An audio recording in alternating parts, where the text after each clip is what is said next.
how are the drill depth referenced in the drill chart? Okay, so that's a very good question, because in this case, these drills, which are the V1 and V2, are not on the plane. So that's why I always recommend to use the machining callouts. So as you see in this case, I have 60 millimeters, and those drills are 404A and 404B. So if I go to 404A, 404, it's a drill 12 by 36 millimeters.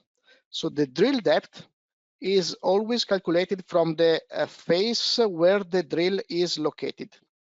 So in this case, it's defining this depth, 36. So it's not the distance from the limit, the boundary of the block, but it's from the face where we have positioned the cavity. Same happens also for the inclined drill. The depth is always calculated from the face where the cavity is positioned. That's important, very important, because you could also put the cavity on the most left face in this case, and change the spot face by 60 millimeters. But in this case, the depth is always calculated from the face where the cavity is positioned. And one information for these cavities, the machining callout is not created automatically. You can create manually by going to the selected cavity.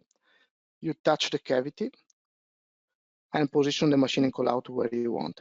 This is working also on an inclined view.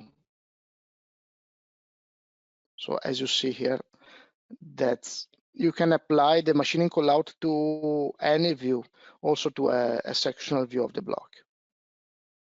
So in this case, the LS is calculated from the face. So we can use an annotation.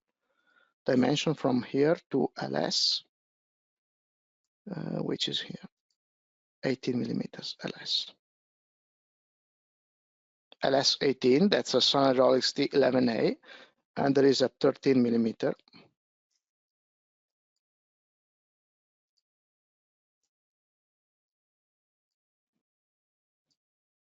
So those are the information that are represented in the drawing.